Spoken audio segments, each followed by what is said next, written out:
Hi there. Thanks for coming back and rejoining our study of this important book and the significant principles of quantum physics and how we can create our own reality.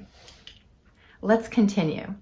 We left off last time with beginning to talk about the observer effect, or the collapsing the wave function. Again, I like to talk about it in terms of the observer effect, because that puts me kind of in the driver's seat, puts you in the driver's seat. We are the conscious observers of our lives down to the subatomic level. That's how powerful we are, and that's how important our thoughts are. So the last time we learned about the importance of electrons and how they are fluid, and how the mind of the observer actually affects the participation of the electrons within our atoms. They come and go, right? They disappear. Where do they go when they disappear? Are they waves of energy? And how can we learn to collapse the waves of energy into a physical effect or a destination or an outcome of our choosing, using our powers of observation? Let's continue to learn. As we discussed, energy responds to mindful attention. That's on page 13. As you can see, pages 14 and 15 I found really quite significant with all my color coding. And so bear with me as we read some sentences, some key phrases and sentences from these significant paragraphs on pages 14 and 15. You see, an infinite number of possibilities await the observer. So ponder this. Everything in the physical universe is made up of subatomic particles such as electrons.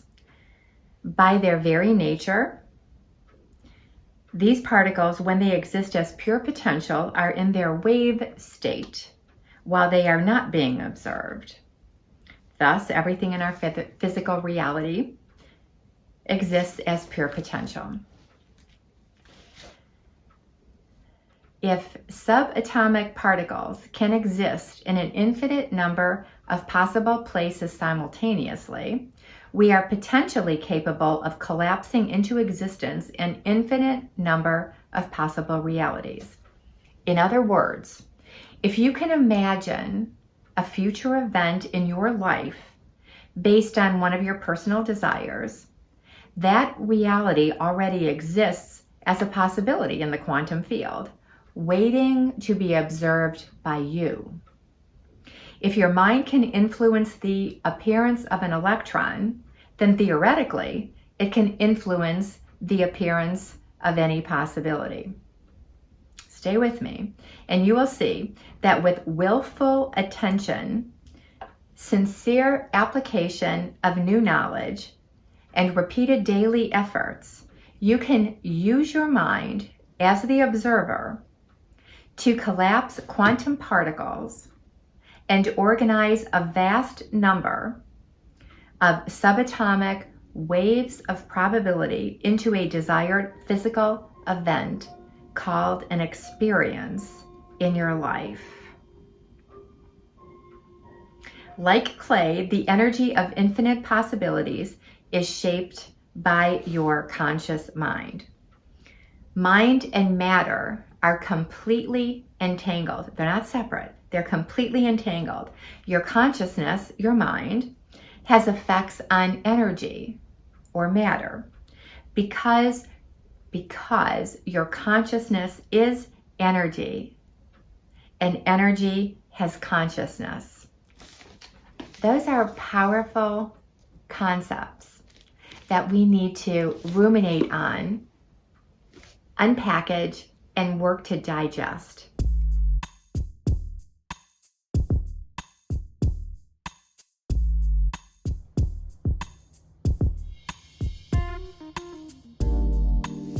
Like everything in the universe, we are, in a sense, connected to a sea of information in a dimension beyond our space and time. And so this is crucial to understand how you can cause and affect or make a change in your life. Page 16 at the top, when you learn how to sharpen your skills of observation to intentionally affect your destiny, you are well on your way toward living the ideal version of your life by becoming the idealized version of yourself. When we are talking about the idealized version of ourselves, we must always be mindful that we are a consciousness using a body and a brain to express different levels of mind. Another way to look at how we humans in the quantum field are connected is through the concept of quantum entanglement or quantum non-local connection. Essentially, what we do unto others, we do unto ourselves because of this quantum entanglement. Essentially, once two particles can be initially linked in some way, they will always be bonded together in space and time. As a result, anything that is done to one will be done to the other, even though they are spatially separated from one another. This means that since we too are made up of particles, we are all implicitly connected in space and time. Think about the implications of this. If you can wrap your mind around this concept, then you'd have to agree that the you that exists in a probable future is already connected to the you in the now, in a dimension beyond this time and space. If you can wrap your mind around this concept, then you'd have to agree that the you that exists in a probable future is already connected to the you in this now, in a dimension beyond this time and space. Stay tuned. By the end of this book, that idea just might seem normal to you. Thanks for joining. Until next time, bye-bye for now.